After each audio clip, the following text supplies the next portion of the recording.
Hello everyone. Today we are going to tackle some important physics concepts that are crucial to understanding how things move and interact in the world around us. We'll cover measurements, vectors, and motions in both one-dimensional and two dimensions. These concepts are everywhere, from you throwing a ball to how we send rockets into space.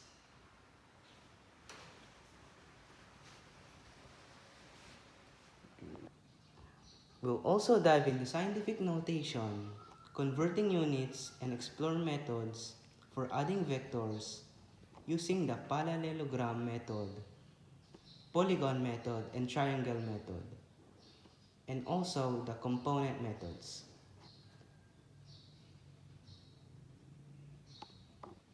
Let's start with the scientific notation. This is how we simplify very large numbers or very small numbers. It's used all the time in physics, especially when we're talking about things like distances between planets and sizes of atoms. We've got a distance of 0.000345 meters. To convert this into scientific notation, we move the decimal point to the right until we get a number between 1 and 10. That gives us 3.45 times 10 to the power of negative 4 meters. The first word problem we have is to convert the mass of an electron and express this in scientific notation. Move the decimal point 31 spaces to the right.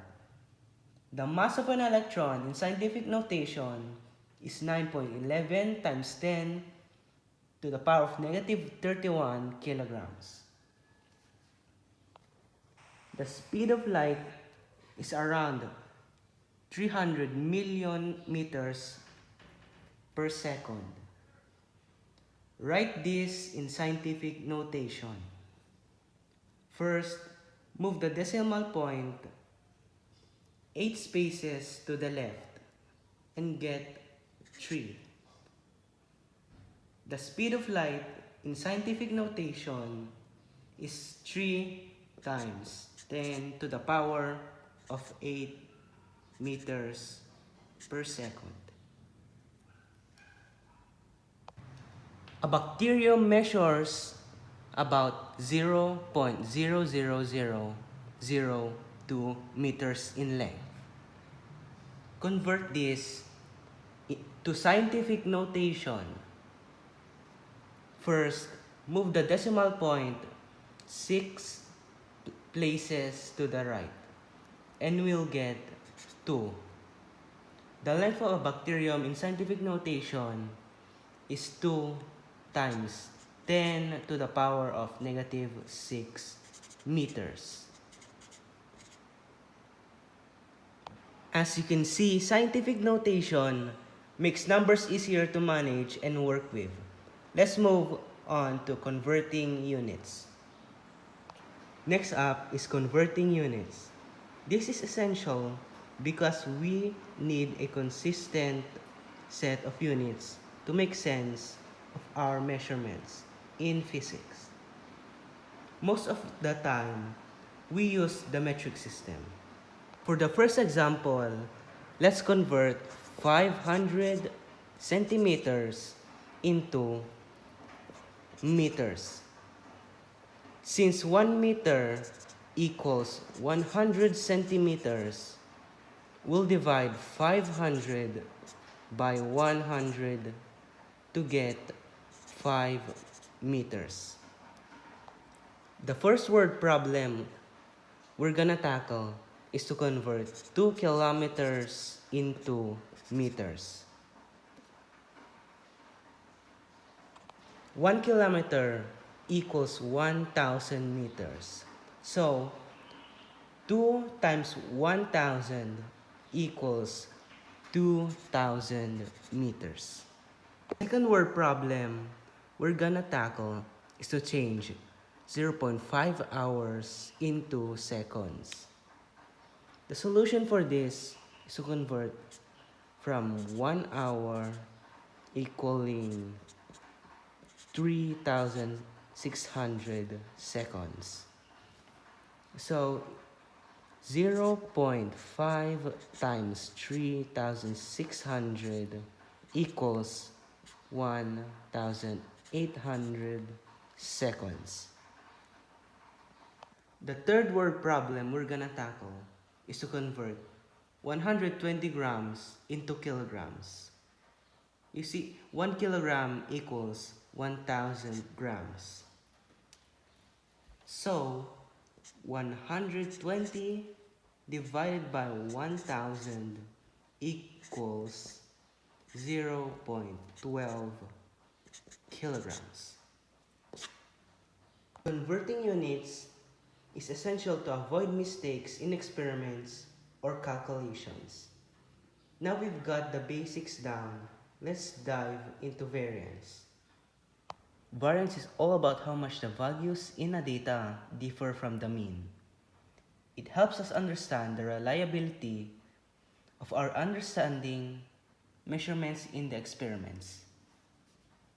Let's say we measure the time it takes for a ball to roll down a ramp.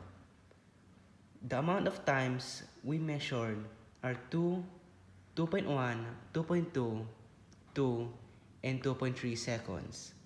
The mean is 2.12 seconds.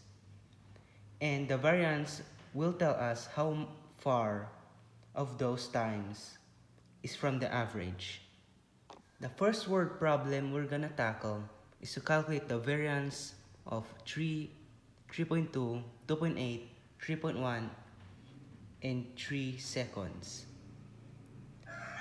The first step is to find the mean. So, which will give us about 15.1 over 5, that equates to 3.2 seconds. The next step is to subtract the mean from each value and square the result. When you subtract this, you will get 0.0004. You can do the other ones, but I don't have time. But if you add all of them, you will get 0.088.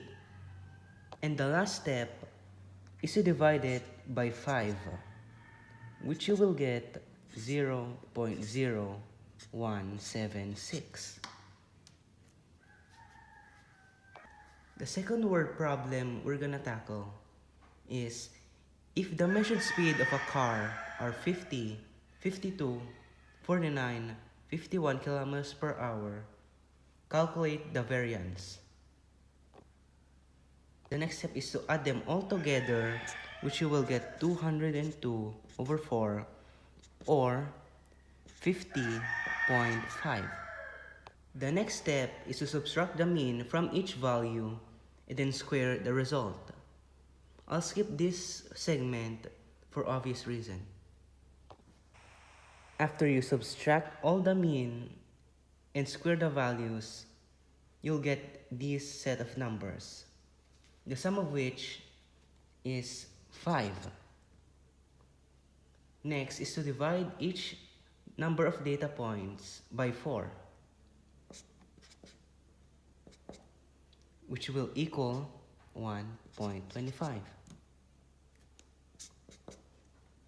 The third word problem we're gonna face is to find the variance of the set of data 10, 15, 12, 13, and 11 meters. First is to find the mean, which is 61 over 5 or 12.2. And then subtract the mean from each value and square the result. The first one, which is 10, results in 4.84. You can do the rest. the sum of which is 14.8, and then divide by 5, which you'll get 2.96. Variance helps us understand the consistency of our data. Now let's move on to the vectors and how we can add them. Vectors describe quantities that have both magnitude and direction, like velocity or force. These are several methods we can use to add vectors. The parallelogram method is used when adding two vectors. We place two vectors tail to tail, then draw a parallelogram. The diagonal of the parallelogram is the resultant vector. First problem is to find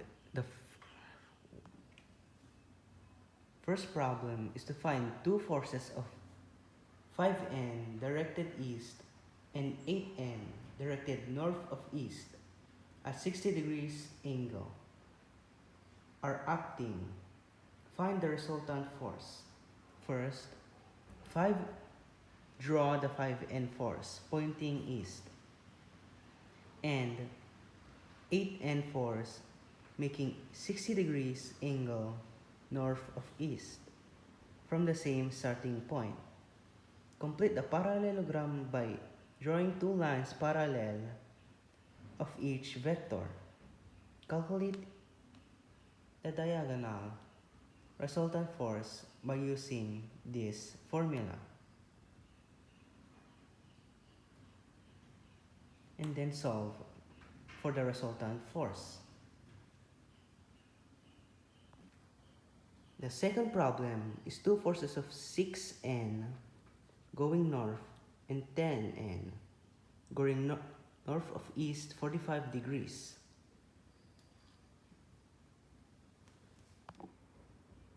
Draw the vectors.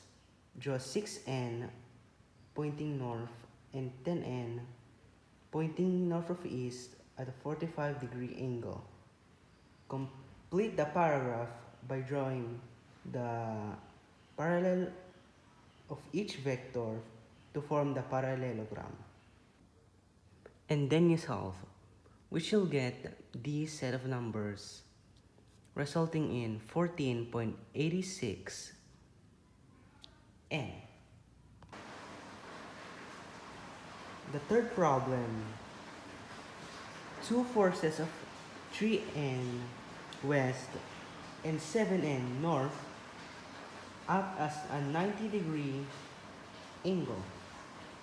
Draw the vector 3n pointing west and then 7n pointing north, forming a right angle. Since it's a 90-degree angle, the parallelogram is a rectangle. Use the Pythagorean theorem to solve the resultant factor. So, this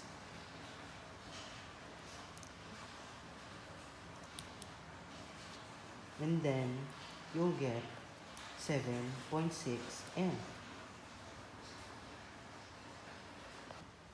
The polygon method is used when adding more than two vectors.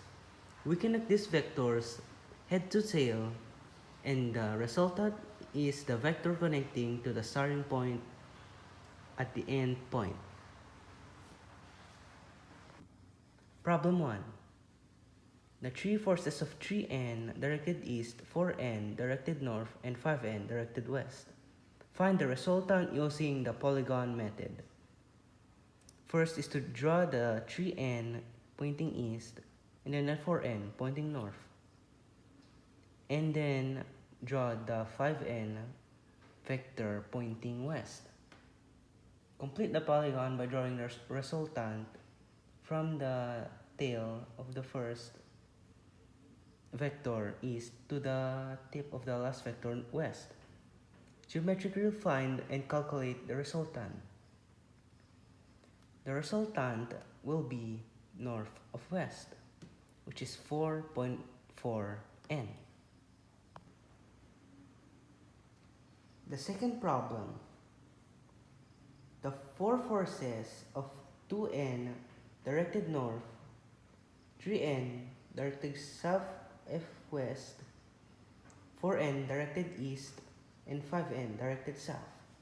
Find the resultant using the polygon method. First is to draw the 2n vector pointing north. From its tip, draw 3n vector pointing southwest, and then draw 4n pointing east and 5n vector pointing south. By completing the polygon by connecting the tail to the first vector of the tip of the last, geometrically or algebraically find the resultant. The resultant will lean towards south of east, which is 5.6 n. The third problem we're gonna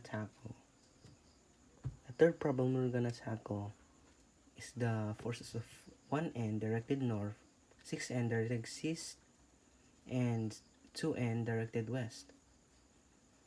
Find the resultant using the polygon method. First is to draw 1n going north,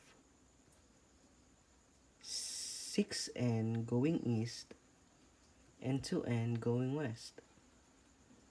To complete the polygon method by connecting the starting point and the end point, which is about 4.1 n north of east. The triangle method is similar to the polygon method, but involves only two vectors. The resultant is drawn from the tail of the first vector to the head of the second. The first problem we're gonna tackle is 10n force directed east and 15n force directed north, which acts as a right angle. Step 1 is to draw the 10n vector east and then draw the 15 vector north. From the tip of the first vector to form a right triangle. And then use the Pythagorean theorem to calculate the resultant vector, which is 18n north of east. The second problem we're gonna tackle is 7n force directed west and 10n force directed north, acting as a right angle.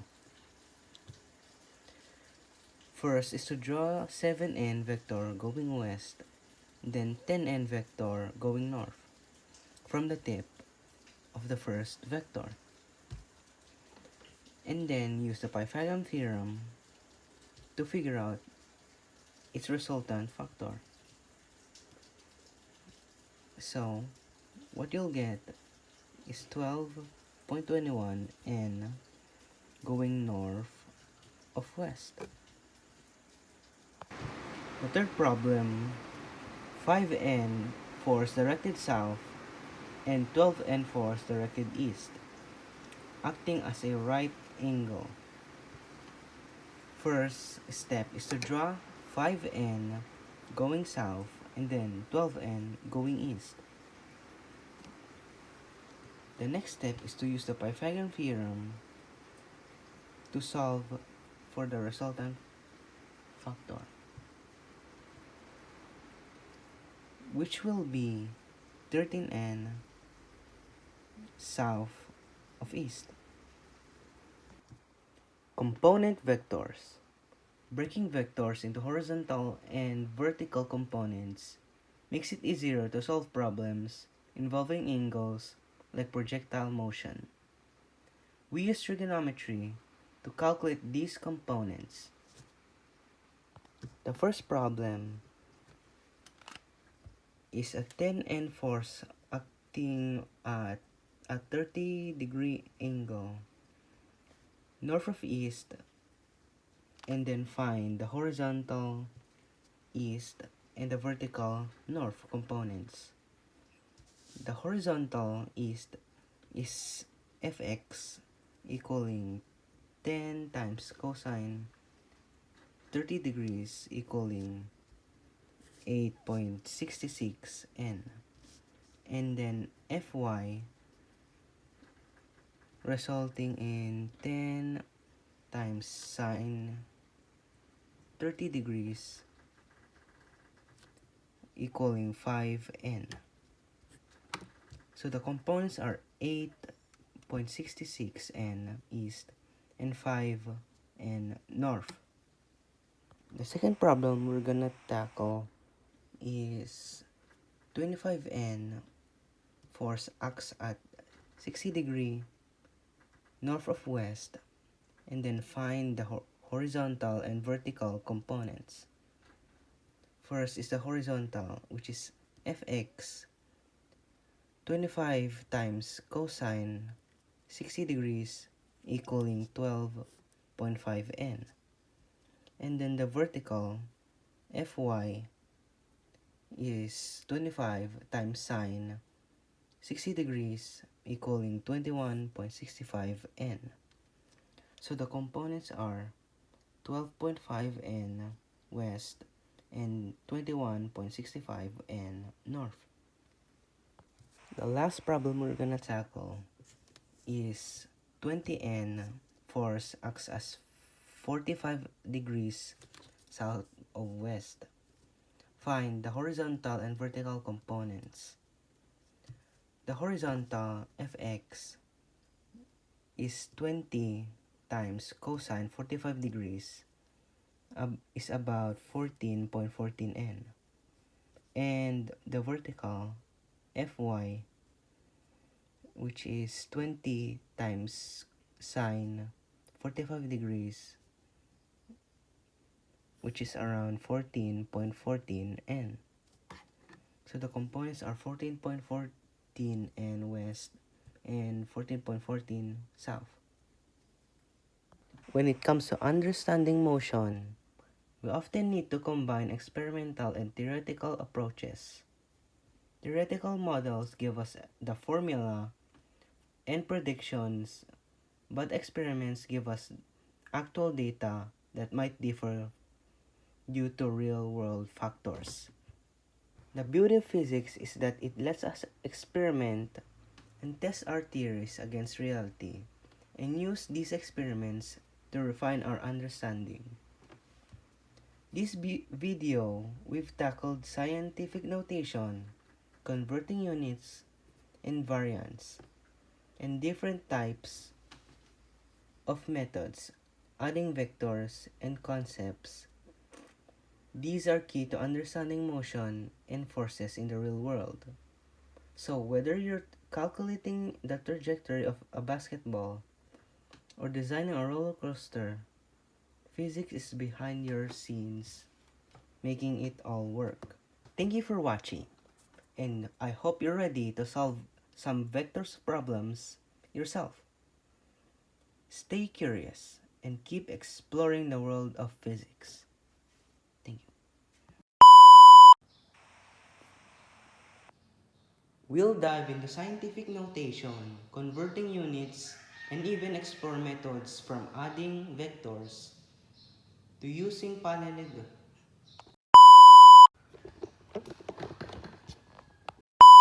n to the power of negative 4 meters. Move the decimal point in 31 places to the right to get 9.11. The mass of the electron in scientific notation is 9.11 times 10 to the power of 31 kilograms. Negative. Move the decimal point 31 spaces to the right The mass of an electron.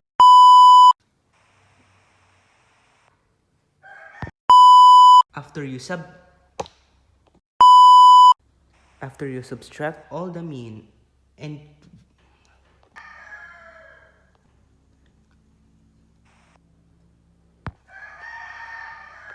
after you the third word problem we're gonna face is to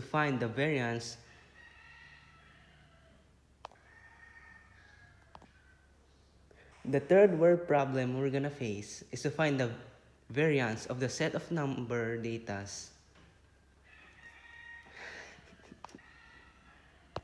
Next is